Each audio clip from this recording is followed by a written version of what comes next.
like, and subscribe. Now, I'm not a comedian, but it doesn't take a sense of timing to find this absolutely hilarious. Imagine this. You have a great business, and you and your wife decide to take a 4-month vacation after all your hard work. And she sends you out to find somebody to manage your business while you all are away. And then you come back with this guy, and you introduce her to him, to her, and she asks you, well, what's his credentials? And then you say, he has 5 bankruptcies. The worst part about this is that it's not a joke. It's not a joke. But this is hilarious. If you were to see this in a skit, in a TV skit, you would laugh. A guy with 5 bankruptcies. Now, and this was a business that's doing well. Now imagine if you have a business that's doing bad. You're $36 trillion in debt. And you're looking for this financial wizard to get you out of this. And then this guy comes up to you and says, I have a cousin that went to MIT. Now, what that has to do with him, how that makes him smart, I don't know. But his claim to fame is, I got a cousin that went to MIT. And you say, wow. And then he takes, my whole family is smart. You say, wow. Then you say, what have you done? He looks around. I filed bankruptcy 5 times. 5 businesses went out that I ran. That to me, only in America. And when you can get people to do something like this, you have to be the Illuminati.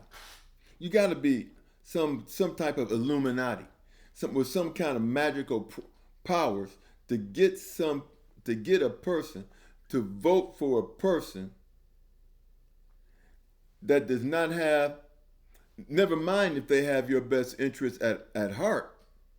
Even if they have your best interest at heart, 5 bankruptcies mean they can't help you. Unless you feel that, well, then I went out of business 5 times, so they know what not to do. Now, if that's your logic, that's your logic, but don't get mad at me. Now, here's another good one. You're in a war over here, and you're losing. You're in a war over there, and you're losing. And there's a war behind you, and you're losing. They're all proxy wars, and you're losing them all.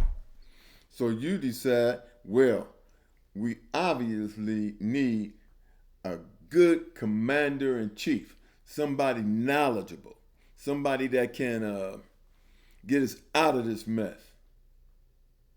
And then you go and you hire a person with no military experience whatsoever. In fact, 5 deferments. He ducked the military.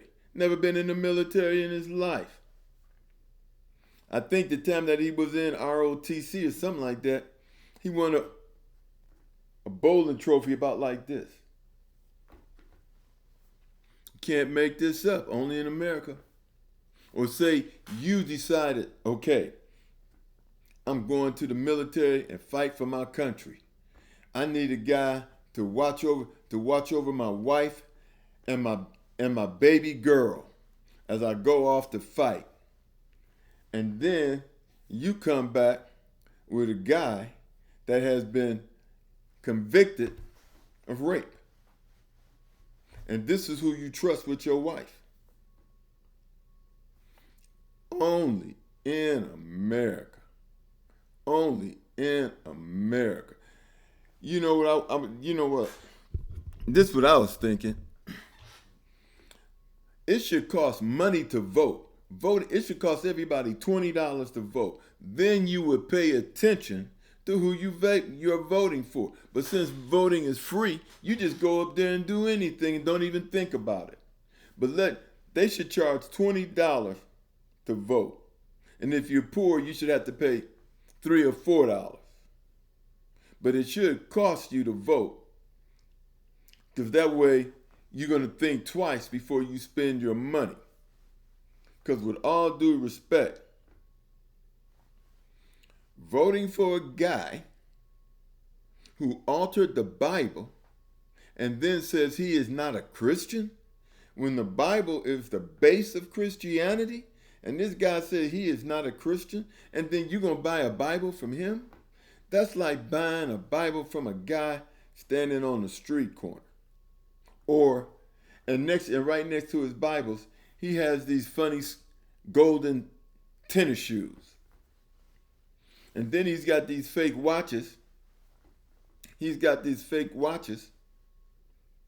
And he has a picture of these fake watches, but in the small script, it says, "This isn't the watch." It also says, "There is no delivery date guaranteed, but give me $100,000 anyway."